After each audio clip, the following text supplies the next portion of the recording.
Good evening. My name is Vitaly Chernetsky. I am the director of the Center for Russian, East European, and Eurasian Studies here at the University of Kansas.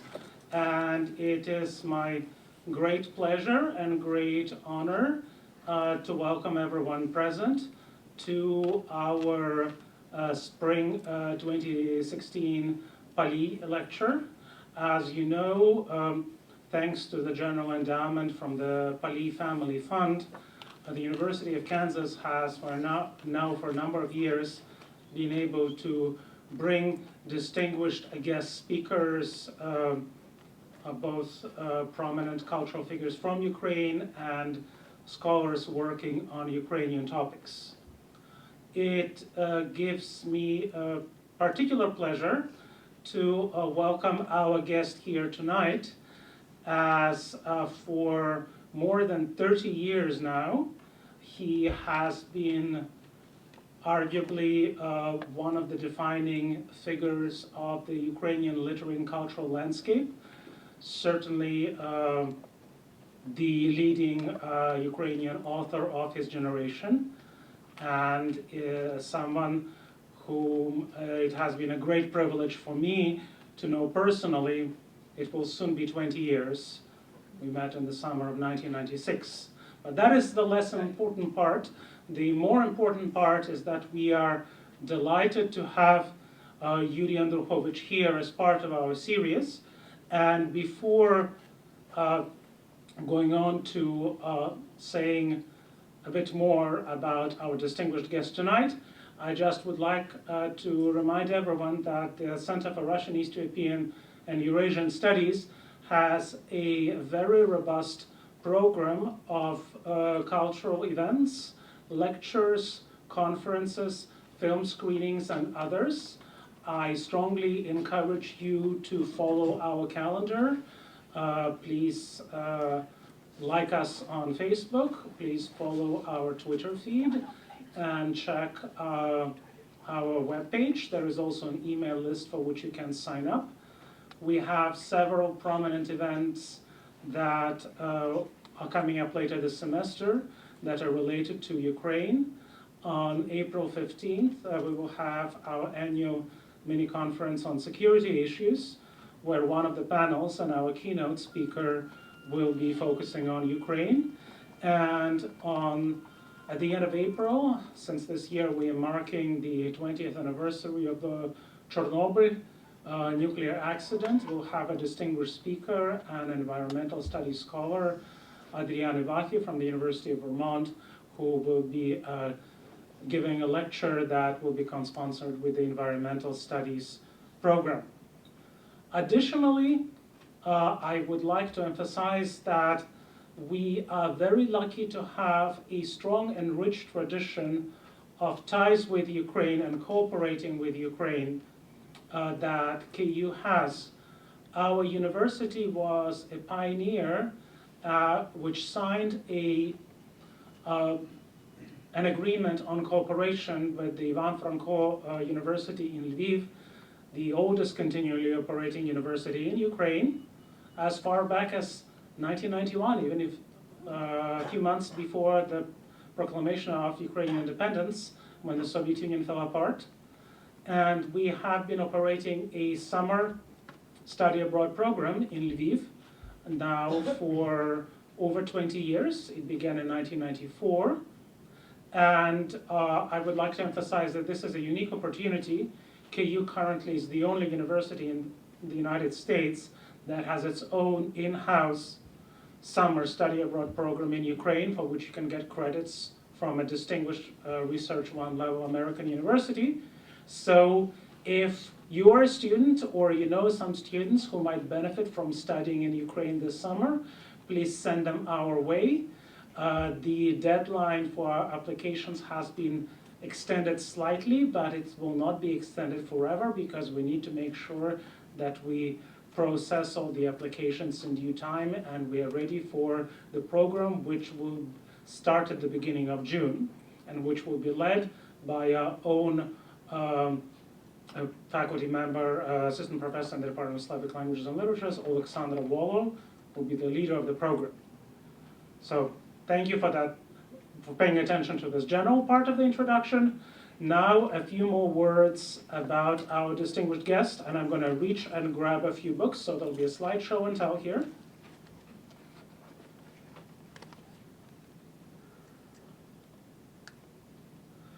One important thing to bear in mind as we think about Ukrainian literature and the remarkable transformation it underwent in the 1980s is to realize what was the position of official Ukrainian letters and attempts at independent, censorship-free Ukrainian literature at the time.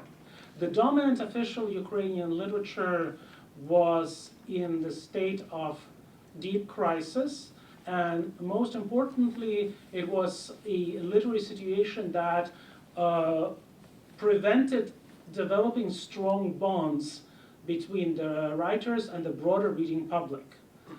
It was especially due to the horrible policies of selection of works for the secondary school curriculum, which made sure that children in Ukraine grew up to hate Ukrainian literature as much as possible, even if some of the works they had to read were by amazing writers who were remarkably creative and inventive. The way they were presented in Soviet days was making sure to absolutely deaden those texts for the audience.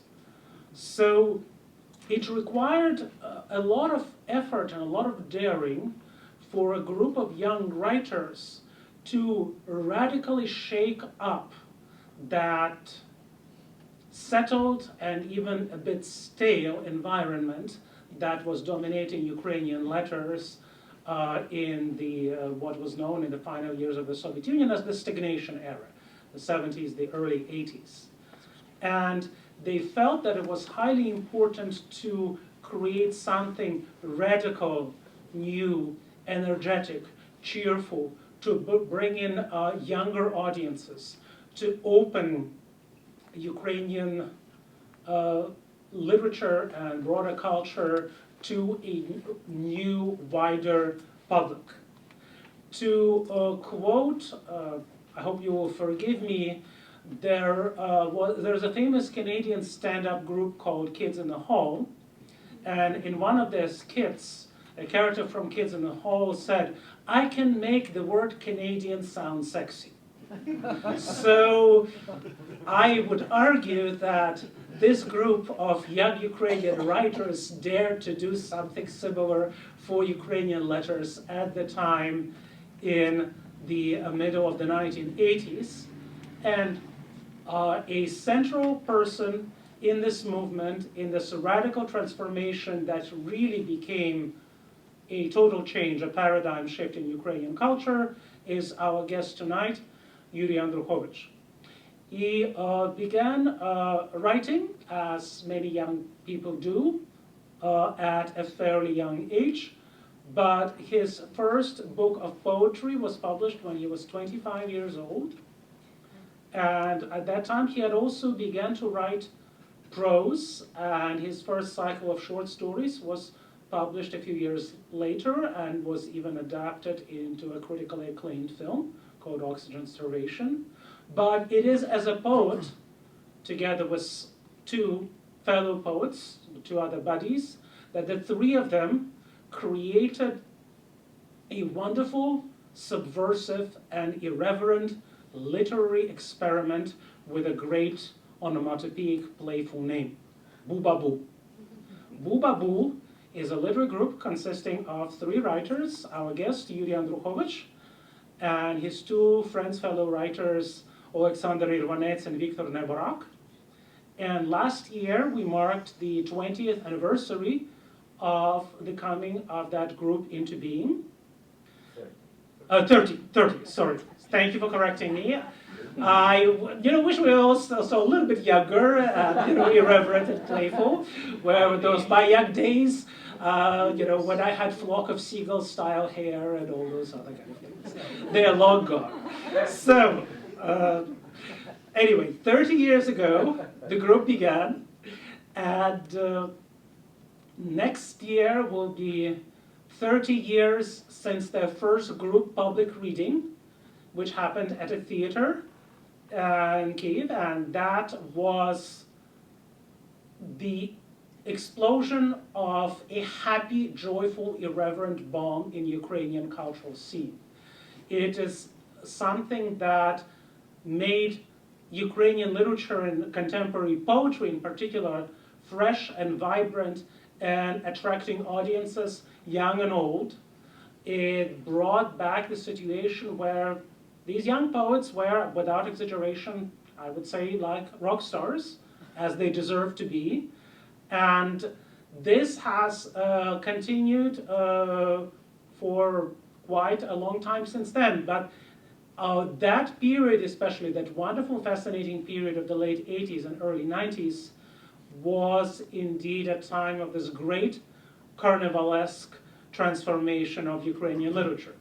Bubabu, the name of the group, stands for the first syllables of 3 Ukrainian words: burlesque, balahan, which is a word that could mean both mess, chaos, and disorder, but also means a particular kind of traveling theater and the particular kind of tent that a traveling theater would operate.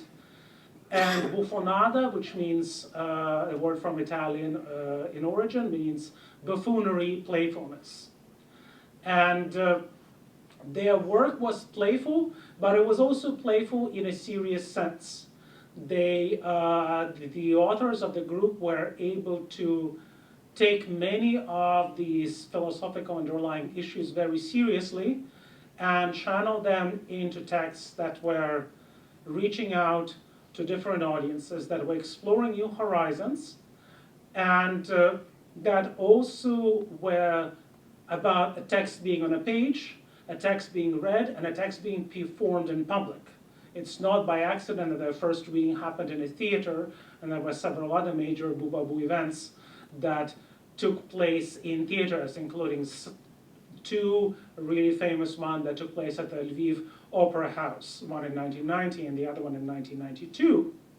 However, our guest of honor continued his project of ambitious innovation, not only in poetry, but also in prose. And speaking of prose, his first novel, which was completed in 1990, was published in January 1992, as Ukraine became independent.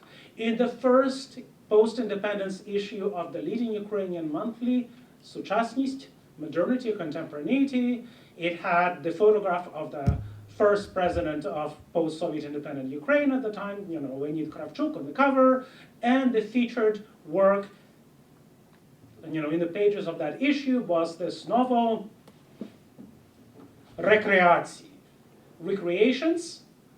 And speaking of explosions and controversies, that book became even more of a controversy shaking up Ukrainian culture and Ukrainian literary establishment, and brought about a lot of widespread public discussions. Fortunately for our author and our guest, he also started receiving very serious international recognition early on. So in the spring of 1992, he was invited to a writer's retreat in Germany, outside Munich in Bavaria, and was there in Bavaria in the spring of 1992. He wrote his second novel called Moscoviada. Here is the original Ukrainian edition. And I'm honored to say that this is one of the books available at the table here in translation by yours truly. And for me, this book was a transformative book. This is a book that is set in Moscow in 1991 as the Soviet Union is falling apart. It's a one-day odyssey through the city. It's also a remarkable 5 works of going through different genres. We have a love story, a spy thriller, a horror genre, surrealism, dreamlike sequences, incredible richness of style and diction, and also at the same time a very compact and fast-paced text. And without exaggeration, I would say that this is the most important anti-colonial, early post-colonial rejoinder to the Soviet Union as an imperial power coming from a former colonized nation from the newly broken up ex-Soviet Union. So this book in its significance can be compared to signature post-colonial texts from other major traditions around the world, and therefore a major accomplishment. For me personally, this book was a revelation in part because I too, like the protagonist of this book, was a student in Moscow during Perestroika as the Soviet Union was freeing up, but I felt distinctly othered as a Ukrainian in Moscow. In full accordance to post-colonial theory, you sometimes need to be moved to the center of the empire to fully come to terms with your identity. And this book helped this happen for me, and therefore I hope that this book can help understand how the Soviet Union functioned as a colonial empire, what brought it to a crisis, and why it fell apart later on. This was a beginning of a long and distinguished career, but I'm not going to bore you because you're not here to listen to me, you're here to listen to our guest. And therefore, I will just briefly say that we will have today an evening consisting of readings of some works of poetry and 2 excerpts from novels, including a novel that came out in English translation a few months ago.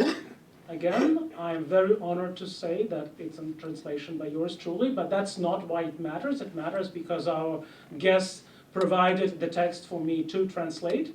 12 Circles, 12 Obruchiv, is a book that has a different perspective because it features a European, specifically an Austrian, who travels to Ukraine and things that happen to him.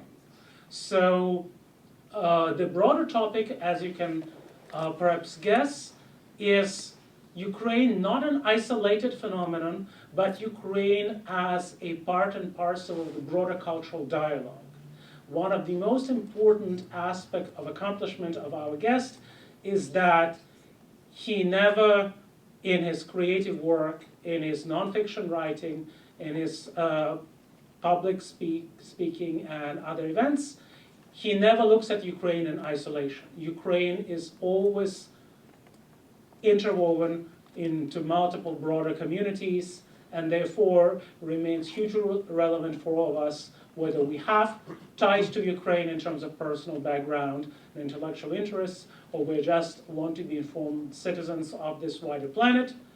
So without further ado, please help me welcome our distinguished guest this evening, Yuri Andrukhovych.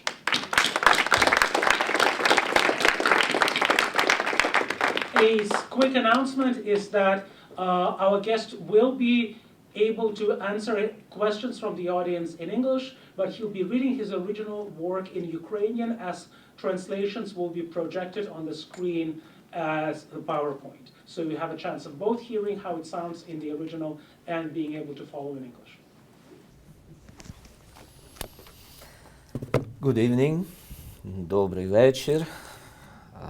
I'm very glad to be here in Kansas, at Kansas University. It is my very first time here, but I'm not the very first person who says it to you. I'm for the first time here.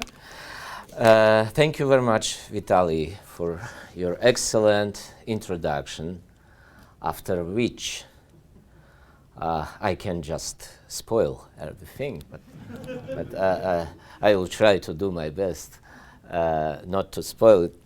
I would like to start by a quite old poem written in 80s, in the time you mentioned as the time of the beginning of Bubabism, and the English translation has been done also by Vitaly Chernetsky. It is a kind of lyrical report about some visit at some quite strange museum in the city of Lviv. This museum is actually some secret place which is not open for everybody, for tourists or other visitors. This is just a special museum for the students and professors of medical academy. So it is the Museum of Pathological Anatomy, Pathanatomia, and that's why the title of the poem is Ребро, Rib. Я віддав би своє ребро в анатомічну майстерню.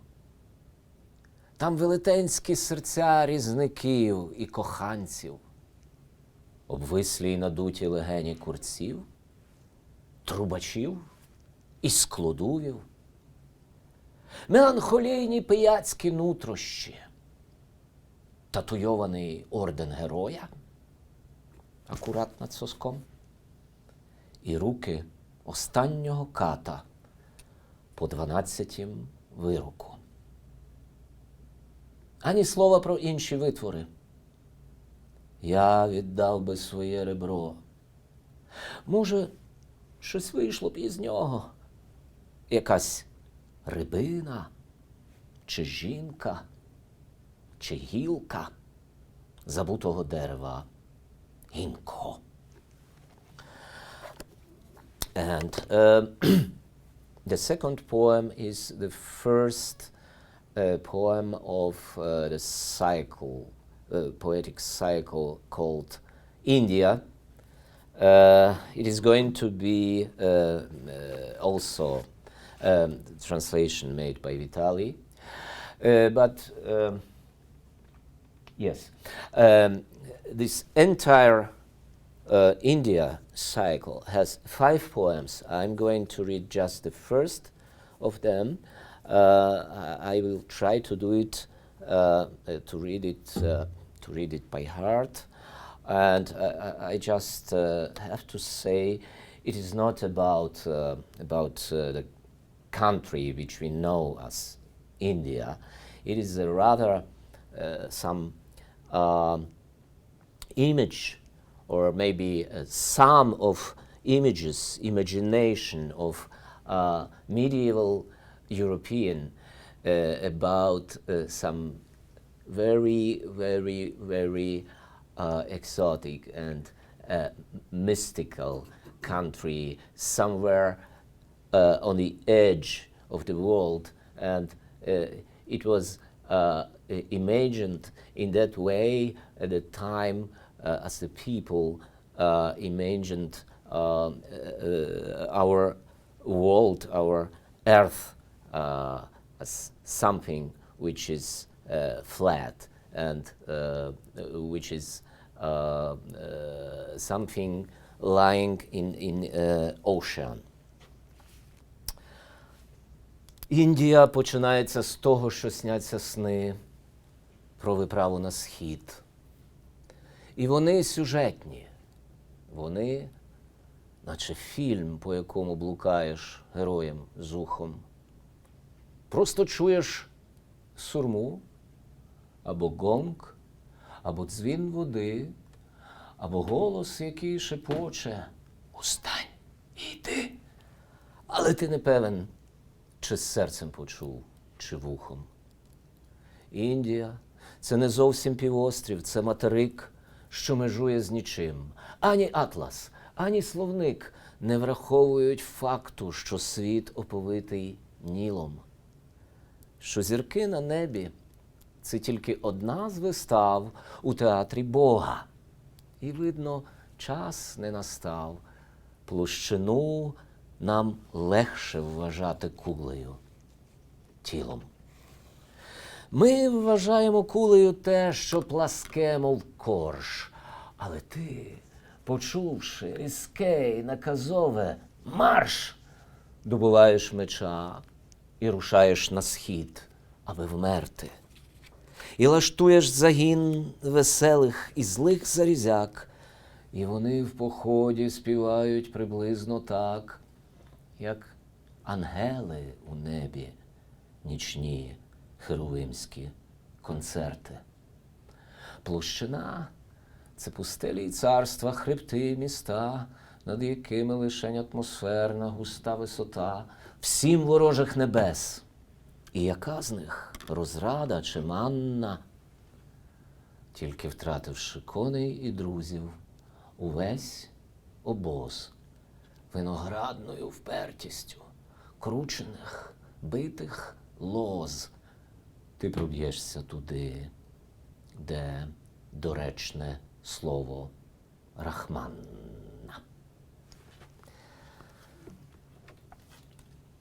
Yeah? Thank you very much. Yes. And now I will read some poems which are a little bit newer. They were written mostly at the end of 90s and then at the beginning of 2000s. And there was in between, after the poems like India. India was actually my very last poetic work in 1990. And then I stopped writing poetry for 9 years. And it was a kind of revenge of poetry itself, because as I was very young poet, as I was 22, 23, I decided that to be a poet after you 30 and older is quite ridiculous. You have to do some more serious things after you are 30. And I was sure I will be never 30, and it is very, very high and old age. And so after I was 30, the poetry went away of me. And so I started writing novels, recreations, Moscoviet, and I was happy by writing novels. But then suddenly in 1999, I started writing poetry again, and it was the beginning of this collection. The title is The Songs for a Dead Rooster, Пісні для мертвого півня. Dead Rooster, or Мертвий півень in Ukrainian. This is the name of some legendary rock band from the city of Lviv. They appeared in 1990, and they were very, very open to the contemporary Ukrainian poetry. They used the new Ukrainian poems as the texts for their songs. So I have counted together with them that, for example, if we consider my poetry, they used some 45 or 46 poems for their songs. But to be honest, I was never enough satisfied by what they did. I didn't like the songs very much. And I decided to write the poems they will never use as the text for their songs. And I entitled this collection The Songs for a Dead Rooster. But they grabbed it at the same moment I published it, and they have recorded their best CD with those texts and with the title "The Songs of a Dead Rooster." Maybe they should use the title "The Songs for Yuri Andrukhovych." That is the other question. The titles of the poems here are mostly in English. There is just one title in German, but other titles are in English. It was my attempt to create some contrast between the world of Western mass culture, like rock music or Western film, with Ukrainian reality of that time, some ironical distance and some confrontation between two realities. Glory to the Camels.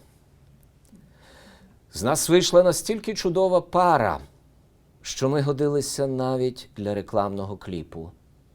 Приблизно такого. За стійкою бару сидить він, за кілька стільців далі вона. Ось вона починає нишпорити в торбинці. Він подає їй у простягнутій руці відкриту пачку сигарет. У цю мить вона встигає знайти в торбинці свою. Він сміється, вона посміхається. Наступний план. 2 пачки кемелів на стійці бару, одна коло одної, попільничка, недокурки, дим. Потім знову він і вона разом виходять з бару. Зрозуміло, в майбутнє. Напис: «Сигарети Кемел – сам по собі прекрасний привід для знайомства!» Залишалося кілька дрібниць. Підібрати музичне тло, домовитися про інтер'єр і масовку, вирішити, що там з майбутнім. Спершу було кілька непоганих листів, потім хтось із двох уперше затримався з відповіддю, потім це стало нормою, потім обов'язком стало відписування. Життя повернуло на місце все, що схотіло.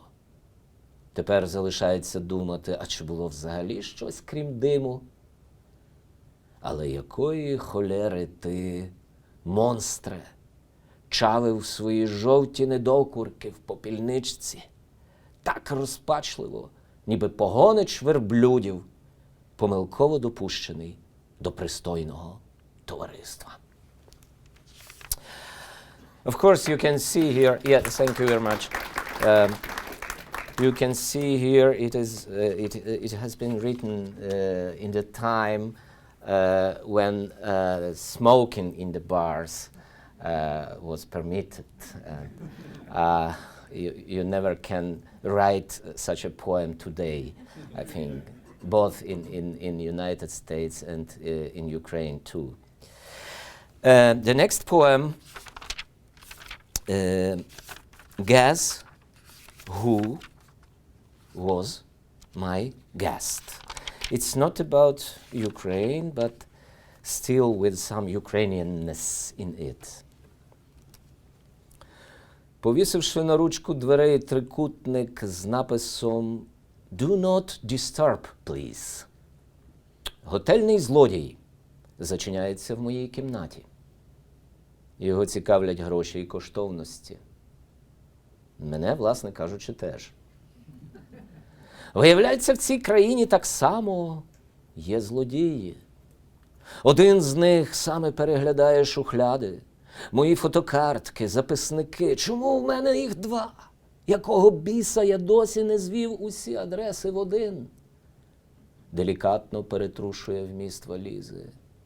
Делікатно лишає в спокої найінтимніші речі, як, наприклад, іграшкового Крайслера, дурнуватий сувенір від спонсорів. Потім він тягне з бару одну дієтичну колу, машинально п'є її, роздивляється кириличні літери на моїх книжках, доходить висновку, що я росіянин. I can't give you anything but love. Але й тут я загнув, бо навіть любові я тобі дати не можу. Хіба що братньої, котра в рахунок не йде. Такі часи. В останню мить він усе ж знаходить свої 400 з гаком баксів, не погребувавши і 20 гривень, напевно, приймаючи їх за якісь алжирські динари, заодно прихопивши і залізничний квиток на зворотне сполучення Києва зі Львовом. Дуже він йому знадобиться в його драній Швеції, де немає Києва, де немає Львова, де сама лише чужина. Я вже в ліфті, коли він виходить у коридор, коли причиняє двері за собою, коли перевішує трикутник на клямці, тепер уже доречнішим боком «Please, make up». Зустрічаємося коло ліфта. Вибач, я не зміг дати тобі любові. Купи собі героїну на всі 400. Ну, дякую. Thank you very much. Without you. The very first poem of this collection has been written in 1999, and I'm very proud that it remains to be still topical somehow in a political meaning of some my evaluations here. But of course I'm very sad as a citizen of that country that it remains to be topical by now. Знову курва радіо, телебачення, преса. Влада собі як влада, суцільні бандити. Тодішні хоч мали страх, а ці нічим не краще. Я заборонив би дням, щоб минали без тебе. Їх підсумок жалюгідний, ти не приходиш. Тебе немає вранці, навіть у жодному дзеркалі. Ти не приходиш опівдні з косметичкою, піхвою, під пахвою, шкірою, запахом, яблуком. Що маю робити поміж полуднем і вечором? Увечері ти не приходиш так само. Я хочу знати, що сталося. Можливо, ти йшла сюди, можливо, тебе наздогнали, напевно, зґвалтували. Тебе не зґвалтувати не можна, так я думаю. Це все радіо, телебачення, преса. День без тебе – моя бездарна самотність. Я лежу під стелею, я минаю, нічого ніде не сталося, тебе немає. Кілька збройних конфліктів, пару зрадників на екрані, долар виріс, російським рублем не торгували.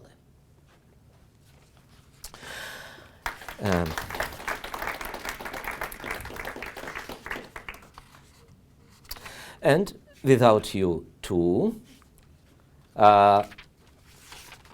I was reading this poem once in Germany at some literary festival, and there was in that audience there was a German journalist who should somehow write some report about this event, and then I read in the newspaper he reported some author from Ukraine read his poem about famous rock band U2. So it will be now without Bono. Ті самі запахи, ті самі ароматичні свічки, інші тому подібні фішки, дзвіночки, Будди, нью-ейджові записи, Блаватська. У всьому іншому після нас був повний порядок. Хіба що господиня квартири мусила зауважити кілька плям на простирадлі. На жаль, ми не вміємо робити цього частіше. Частіше могли б ангели, але вони не кохаються. частіше не буває. Хтось хотів, аби через паузу в 17 місяців я знову там опинився. Ті самі запахи, ті самі ароматичні свічки, інша тому подібна Індія, мандала, кастанеда, кістяні палички, нью-ейджові дзвіночки. І така довга ніч, і така самота під стелею, і така цілковита незаплямованість, що з'явилися непогані шанси на потрапляння в небо, але там не кохаються.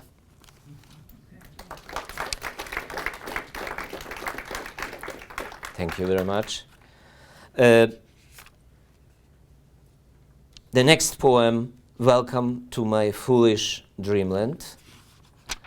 And there will be, at the very beginning of the poem, appears a certain Taras.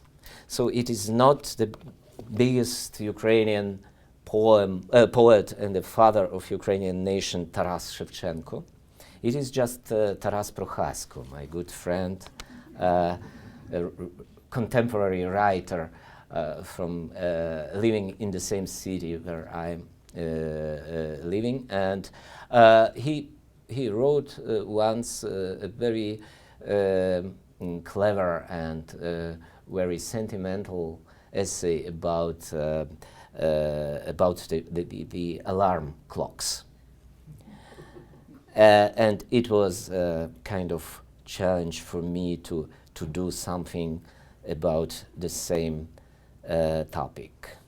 Welcome to my foolish dreamland. Тарас має рацію, коли пише: нас не повинні зривати вранці будильники. Ранок і без того пора сум'яття. Суцільна туга – найгірше, що може трапитись. Необхідність якось прожити подальший день в'яже до ліжка. Виграй ще півгодини. Обдумай побачене. Обдумування снів – це спроба навести лад у нічних пригодах, надати сюжетові стрункості, видінням ясності. Що сталося насправді? Якого хріна п'яний Томас лишив під сидінням сухі екскременти? Сексапільна черниця чогось добивалась, показуючи пальцем на мене. Ще пам'ятаю годинник. До від'їзду лишалося море часу, але не було змоги покинути трейлер з юрмою знайомих. Що заважало? Значно гірше, коли з оберемком квітів ідеш до когось, кого насправді вже місяць, як убито, на ювілейний вечір. Чому ювілейний? Ще 2 хвилини. І я з'ясую, наздожену черницю, Томаса змушу після себе поприбирати. Обдумування снів найчастіше не дає нічого, крім паралельних висновків. Життя минає. Проблема ранку в тому, що воно все меншає і меншає. Тільки у снах, де все по-дурному, воно виглядає справжнім, тобто вічним. Виграй ще півгодини.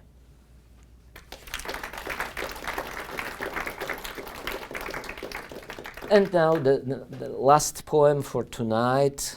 The title is 7/11, and it has been written after my comeback to Ukraine in 2001. I spent 10 months in Pennsylvania. At that time, I had a Fulbright stipend there, and I was working on my translations of American poetry of 50s and 60s. And then was 9/11, and I was in Ukraine already. So on the next day, it was, of course, 9/12. I had a trip to other city, to Lviv. I had there a big reading at the university. And in that train, I just, I was forced to listen what the people around me say about these attacks from yesterday, attacks of 9/11. And at that time we had some very controversial reports and news and messages, and some people reported that there was much more airplanes, not just two, maybe 7 or even 11. And so it is kind of my own experience from that next day after the catastrophe. У міжнародному потязі Чернівці-Перемишль, на перегоні між Франківськом і Львовом, коломийські заробітчани і заробітчанки вголос підраховують учорашні літаки над Америкою. 11 літаків. Цілих 11. Я подумки приєднуюся, подумки загинаючи пальці. Перші 2 розвалили World Trade Center. Ще 2 врізались у будівлю Пентагону. Маємо 4. 5-й упав у лісах Пенсильванії. Чи не під тими соснами, котрі я востаннє обіймав у червні? Ще 1 на Чикаго, плюс 1 на Лос-Анджелес. Маємо 7. Але де інші 4? Ще літають? Збиті? Чи вибухнули в небі? І як там Лас-Вегас? І де був Малдер? І що робила Скаллі? І чому Брюс не закрив собою жодної кабіни пілотів? З 11 жодної. І чому ані Мел, ані Чак, ані інші, не кажучи вже про Нік Кейджа чи Арнольда, не втрутилися в аферу, стікаючи кров'ю, за півсекунди до катастрофи, розбивши капсулу, повернувши важіль, дотягнувшись кінчиками пальців до детонатора? Найстрашніше – це коли герої безсилі. Найсумніше – коли рятівники не рятують. Боже, врятуй хоч ти і цю дитинну Америку, і всіх нас, хто в дорозі, і тих, які вдома, і навіть тих божевільних, якщо це тільки входить у твої наміри. Дякую.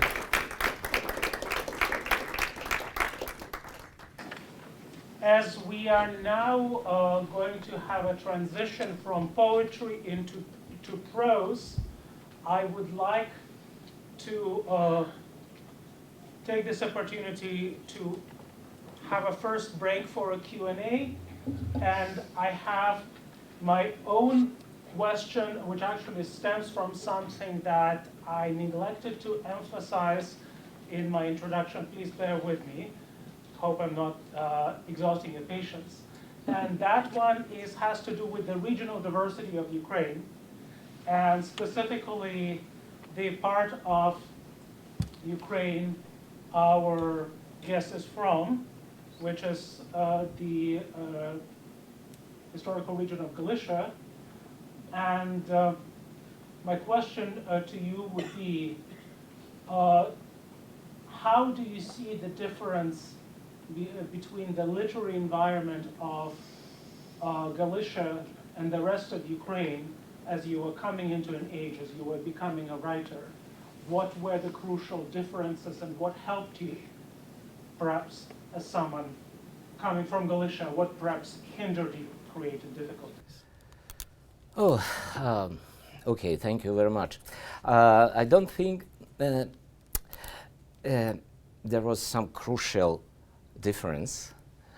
At the same time, I feel a little bit guilty being from Galicia, because we have something like renommee or some opinion about our part of Ukraine, as we are somehow the people who pretend to be leading in that country and pretend to be a kind of a locomotive leading this country in Western direction, and such things, which I actually don't agree with, but. There was actually at the beginning or in the middle of 80s, there was the biggest literary scene in the capital of the country, in Kiev. So actually each young writer thought about some moving and changing in that direction, in direction of Kiev and Kyiv. And the second important literary city was, of course, Lviv, and it is metropolis in Galicia. But if we speak in categories of some pragmatic things like publishing houses, or magazines, broadcasting studios, and so on, you cannot compare the situation of Kyiv with the situation in Galicia, in Western Ukraine. So it was just one of the provinces in that country, and not much. And of course, your native city, Odessa, was always on the literary map of Ukraine, but at that time it was somehow divided into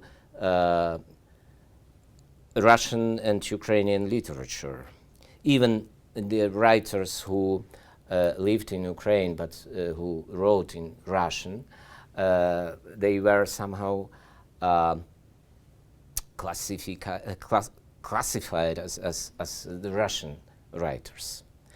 And so you can say the role of Galicia was just to fill this body of Ukrainian literature with mostly with Ukrainian language, with Ukrainian-speaking authors.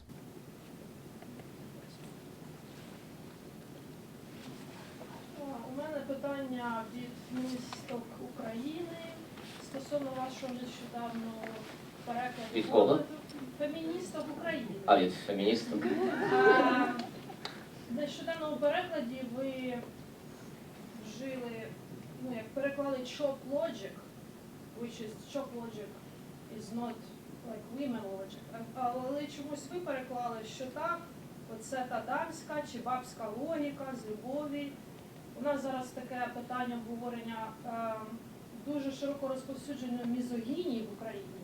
Тому хотілося б дізнатися вашу думку, чи плануєте ви якось змінювати мізогінічні тексти, чи це таке ваше бачення перекладу Шекспіра? Okay, translate the question into English, and this has to do with one of the other parts, one of the other hats that our distinguished guest is wearing tonight, and that is translating from other languages into Ukrainian. He mentioned his work on the anthology of contemporary Ukrainian literature. He has also done two translations that have received very lively, very strong response of Shakespeare, and namely of Hamlet and Romeo and Juliet, and these are the texts that were meant to bring them and make them relevant to a new audience. The question from the audience is about the use of language and whether there is certain language that we consider misogynist. And so she said our question is from the feminists of Ukraine. Do you think that we need to stick to this misogynist language, or does this language need to be changed? I'm sorry, I would answer it in Ukrainian. Добре? Okay, and I will translate, sure. Хоча мені дуже складно справді згадати той епізод чи конкретне місце, бо насправді Гамлета я перекладав в 99-му році. Минуло 17 років з того часу. It was a long time. It's a bit hard for me to recollect the specific time when that translation of Hamlet took place, because it was 17 years ago in 99. Тому, може, ви нагадаєте мені, кому належить ця фраза? Хто це говорить? Капулетті. А Капулетті – це з Гамлета? Не з Гамлета. Що, як так? Оце така дамська чи й бабська логіка, з любові, вдячна. Ну так ні, дякую, не хочу. And English translation it was... English original. Original, yes. How now? How now? Chop logic. What is this? Proud, and I thank you. І вони наводять приклад Ірини Стешенко, 1986 року, оригінал. Капулеті, що ти? Яке безглуздя? В чому власна справа? Пишаюся і вдячна. Тобто різниця в перекладі очевидно. Коли жінка перекладає і не вживає бабську логіку, коли перекладає чоловік і вживає бабську логіку. All right, so it's actually not about Hamlet, it's about Romeo and Juliet, the other plays. So, Так, це змінює ситуацію, бо це відносно новий переклад. so that's a more recent translation, Я закінчив його у 2011 році. completed in 2011. Ну, будемо вважати, що я вдався до певної надінтерпретації того, що Капулетті говорить. Let's say that I made I overinterpreted what the character in the play, what Capulet was saying. Тобто це не мій погляд. This Це is погляд, not my point of view. Це погляд персонажа, який, зауважте, це старий Капулетті, це безумовний патріарх, представник патріархального світогляду. So this is the old Mr. Capulet, and he is the patriarch of the family, and he is, alas, patriarchal in his views. Тобто можна сказати так, що у своєму перекладі я вирізбив глибше, виокремив як там мізогінні погляди старого Капулетті. So we can say that in my translation, I highlighted, emphasized more the misogynistic beliefs of old Mr. Capulet that were there in his behavior and his speech before. І тим самим висміяв їх і розкритикував. And through doing that, I, made them ridiculous and criticized them. Okay. All right. This probably would be. Oh, yes, sir. In the poem India, can you say what it means, the last word, Rahmanna? Yes, it is a very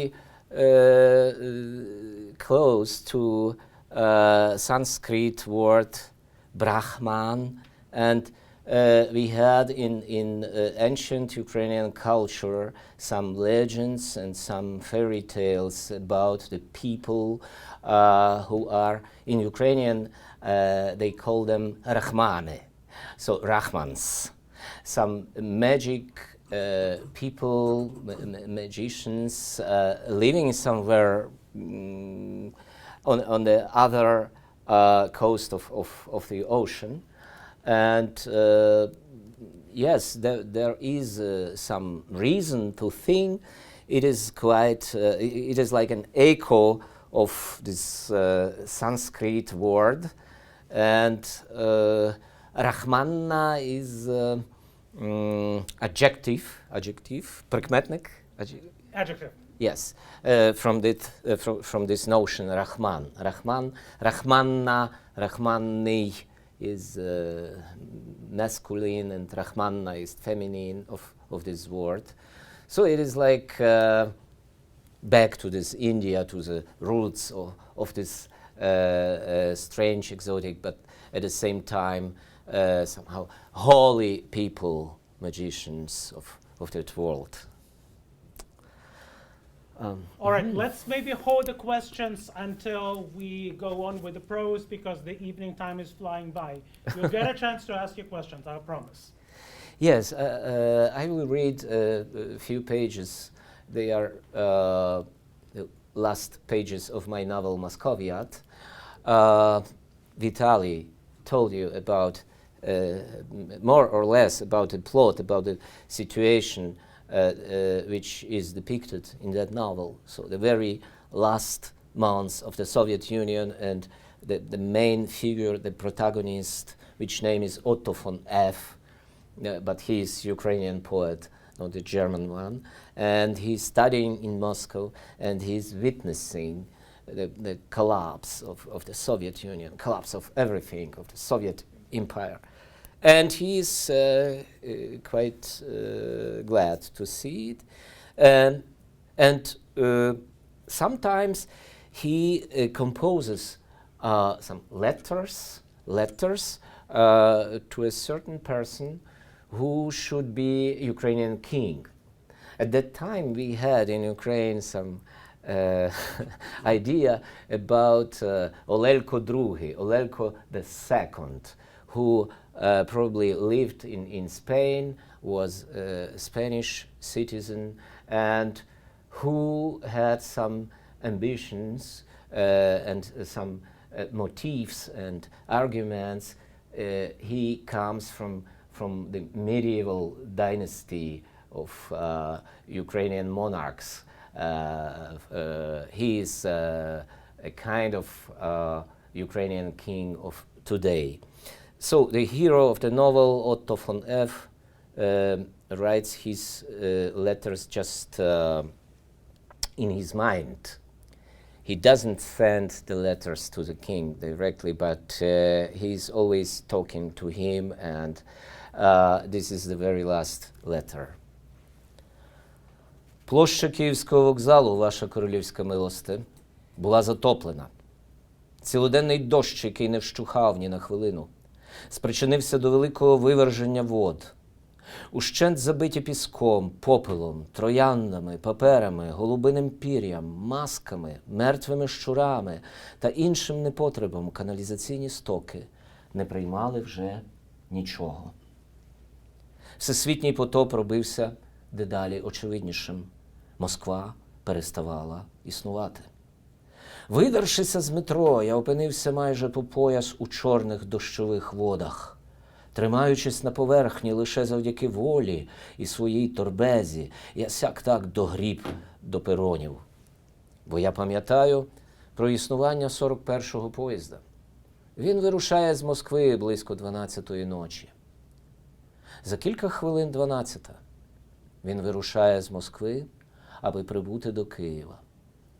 Усе, що зміг я запропонувати провідникові, це обважнілого напівживого сома, який невідомо звідки взявся у мене в торбі і невідомо, що в ній робив. Здається, мені подарували його на якомусь представницькому зібранні.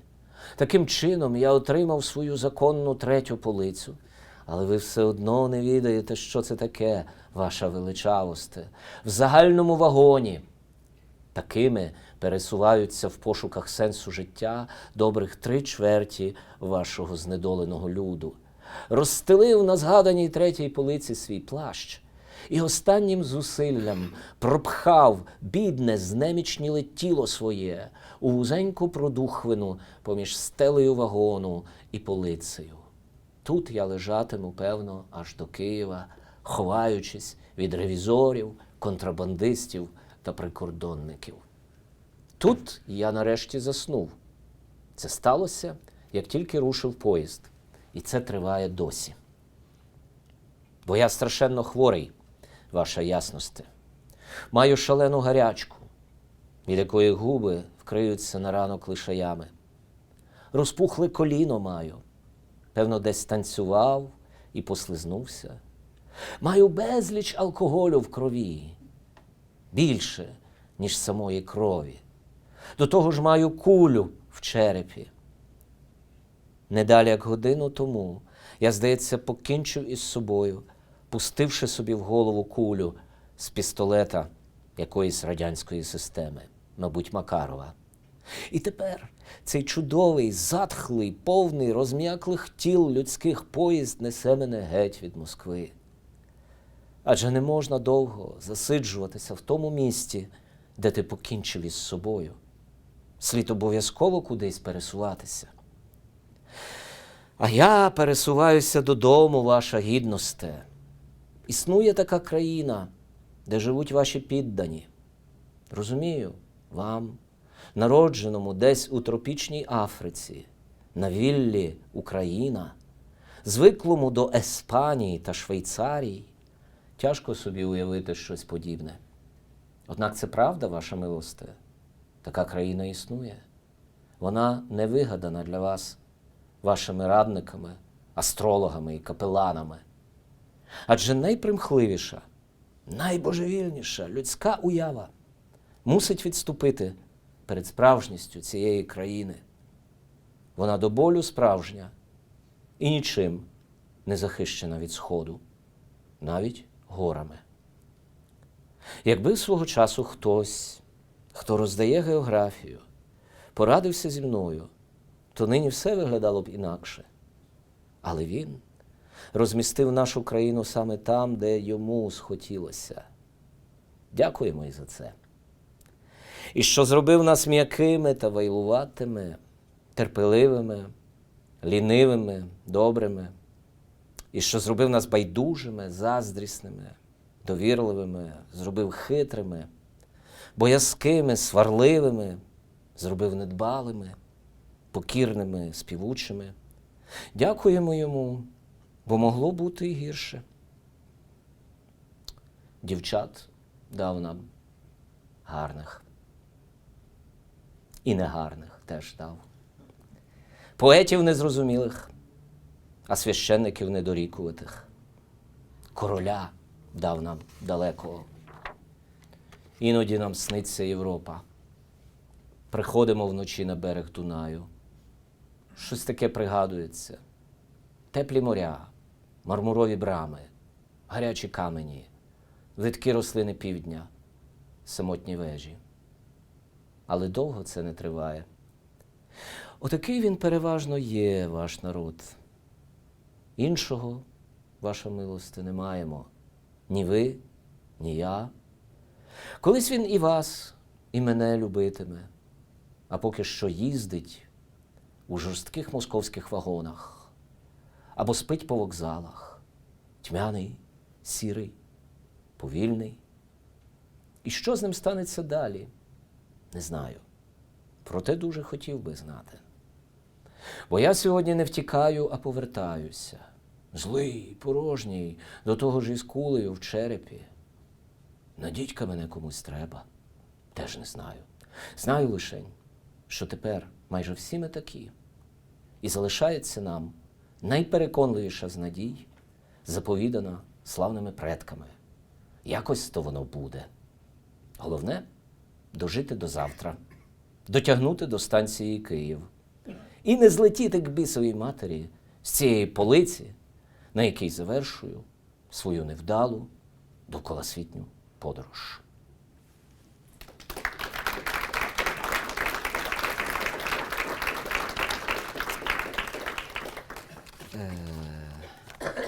I don't know if we have more time for 12 circles, or maybe we just tell something about this book, because this is the freshest one, the newest one, and this is also Vitaly's translation. And I think the audience is begging for at least a short fragment, and since we know that you do such a wonderful if you job, find it on the screen, so a little bit. a little further. Yes. Okay, further. let me know where. Then I tell you some things about this last flight, which is described here. The hero in this novel is some Austrian photographer whose name is Karl Josef Zumbrunn, and he visits Ukraine from the beginning of 90s.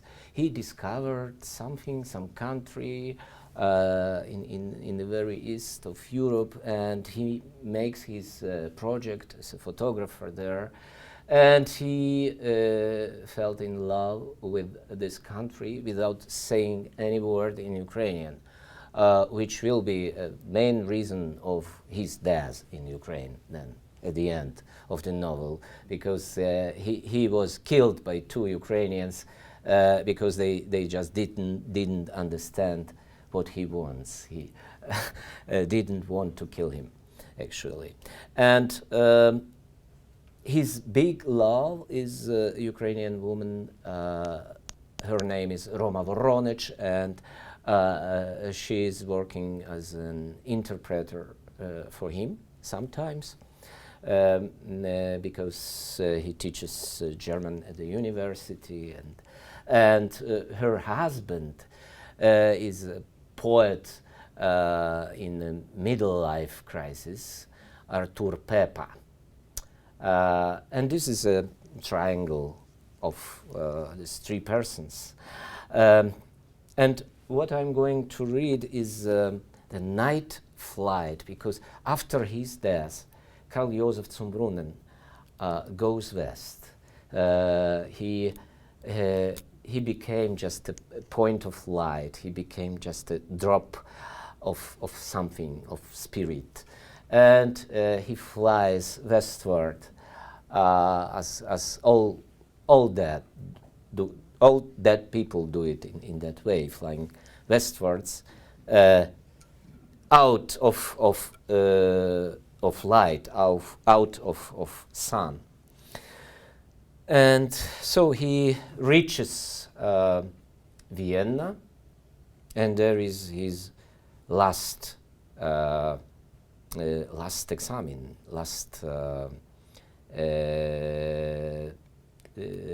temptation, not temptation, just wypróbowania. Last test, trial, last challenge, last trial. last test, yeah. Це, але десь у повітряному трикутнику поміж... Yes. Oh, далі. Just a few paragraphs here. Yeah. However, yeah. Але десь у повітряному трикутнику поміж Святим Штефаном, Мальтійською церквою та гробницею капуцинів ним було владно вдарено об невидиму і непроникну завісу. І всього засліплено нестерпно білим спалахом. Перед ним постала світляна стіна, з якої хрипкуватим джазовим голосом запитало: «Хто ти такий? Хто домагається бути впущеним?» Карл Йозеф і не щувся, як відповів: «Я, його ясність, цісар Австрії, король Угорщини». Глядачі, а було їх невидимих сотні тисяч на цьому концерті, засвистіли і затупали. Тоді зі світляної стіни тим самим голосом мовило: «Я такого не знаю, хто домагається бути впущеним». Йому на це знову сказалося: «Я, цісар священного Риму Карл Йозеф, апостольський король Угорщини, король Богемії та Циганії, король Єрусалимський, замолоду Фан Джудас Пріст і Айрон Мейден, великий князь Трансильванський, великий герцог Тосканський і Краківський, герцог Лотаринський». На це зірвався ще потужніший обурений шквал їхнього стадіону. «Я не знаю такого, хто домагається бути впущеним», запитало ще хрипкіше від стіни утретє. І аж тоді новоприбулий знайшовся з відповіддю: «Я, Карл Йозеф, бідний грішник, фотограф і перелюбник, здаюся на твою ласку». Невидимі глядачі затихли, всього на півсекунди, хоч здалося, ніби на 9000 років. То можеш увійти, мовило врешті від стіни. І тоді стіна перестала бути стіною, а стала світляними сходами. І вони провадили, як це не дивно, вгору.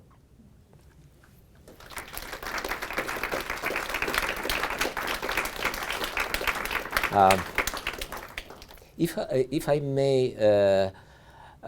I may do some advertising for these books there, because we have both Vitaly's translations, Moscoviat and 12 Circles. And if you ask me what you can buy first of these two books, I would say both of them are very good. Moscoviat is a little bit elder, and it was very significant for first period of new Ukraine, and it is still topical in the meaning of what we have now with Russian invasion to Ukraine. And 12 Circles is my most successful novel published abroad of Ukraine. So it pays to have it too, because it has two big awards, and one of them is a very nice award of the Polish city of Wrocław. They call this award Angelus, and it was the first edition of this award in 2006. I got this award for 12 Circles. And I can say that the books are a delight, and I would not have tried to translate them otherwise, because I am not a full-time translator. It was a labor of love.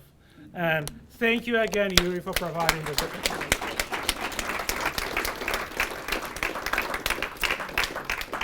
Thank you very much, Vitaly, for your great work. Ladies and gentlemen, we have about 5 minutes for Q&A, and then a little bit of time, hopefully, for you indeed to avail yourself of this rare opportunity to purchase the books and get the author's autograph. Yes. А якщо можна, я повернуся до питання вашого перекладу Гамлета. Я аналізувала ваш переклад. Але все-таки Гамлета, не Ромео і Джульєтта. Я аналізувала ваш переклад у своїй дипломній роботі, порівнювала його з більш давнішими українськими перекладами і з оригіналом. І дійшла висновку, що ви використали підхід одомашнення цього твору. Що саме вас надихнуло на такий підхід до перекладу? All right, the question is specifically about our guest translation of Hamlet. The question from the audience was from a colleague who, in her senior thesis, studied this translation and compared it to earlier Ukrainian translations of Hamlet and the original. And in translation studies, we talk about domesticating and foreignizing tendency. And the question from the audience is, the question is it true that your approach to translating was a domesticating one? And if so, why? What guided you in your approach to translating Hamlet? Я насправді не знав, що цей мій підхід називається одомашненням, domesticating, але мені це дуже подобається. Дякую за це слово. Причина такого підходу, напевно, в тому, що це було дуже конкретне замовлення від конкретного театрального режисера, від головного режисера Київського молодого театру, звати його Станіслав Моїсеєв, який вже багато років мріяв про постановку Гамлета, але особливого, дуже такого сучасного за мовою. thank you for giving me the term. I actually was not familiar with it myself, I must confess. The reason is that this is not just a translation of Hamlet for translation's sake. This was a stage-specific translation commissioned and specifically targeted for a production by a particular theater company in Kyiv, Молодий театр, so-called Young Theater, and specific director Stanislav Moiseyev, who long wanted to stage a different version of Hamlet that specifically had this modernized contemporary vocabulary. Тобто він дуже чітко окреслив, що йому від мене потрібно. Він сказав, я хочу подолати цю дистанцію між нами і класиком, і щоб цей класик не стояв десь там високо на п'єдесталі, а був тут одним із нас. Ось, це було причиною. Саме я і дійшла до того висновку, що ваш переклад, він ближчий до оригіналу, тому що в той час класик не був класиком, а читався як сучасний автор. Дякую. So the answer is that therefore the target was not to break the distance between a classic author and the audience, to make sure that the text is not seen as something sitting on a pedestal, but is equal with the audience and engaging with it. And the comment then from the audience is that our questioner's conclusion in her senior thesis was the same, is that, of course, in the times of Shakespeare, Hamlet was not a work of a classic, it was a work by a contemporary writer. So by making it sound like a contemporary text, you actually bringing it closer to the original context in which the play was performed. Yes, Ari. I noticed in maybe 3 or 4 of your poems, and then also again when you refer to the protagonists of your novels, you write of the hero a lot. It just came up, I think, again, like I said, 3 or 4 of the poems, and you spoke of the two, I don't know if you did that intentionally, but you spoke of the 2 different protagonists as heroes. I'm just wondering if this is a larger motif that just happened to be in the selection that you chose, but why do you choose that figure in particular? And I noticed it was often either invoked ironically, somewhat nostalgically, I'm not sure exactly, but if you kind of see a development in that theme in your writing. You mean the hero in the poems? Or? Yeah, but then you also... Do you see some affinity between the heroes in the poems and in the novels? Well, I'm asking you that, in a way, is that because there was, mentioning of the hero or heroes in quite a few of the pieces that you presented. Yes, so to the time I started 12 Circles, I was an author of 3 novels, Recreations, Moscoviad, and Perversion. And the problem was that in each of them, the hero was a poet. And in Recreations, they are four poets. And yes, it was, of course, completely consciously, because I just think if you write a novel, you have to know the persons which act there. And the best known for me were the poets. It was not necessarily myself, maybe sometimes a part of myself, but I tried to create some figures who could be the people from the closest environment of me, which I can somehow, I can be convincing writing about them.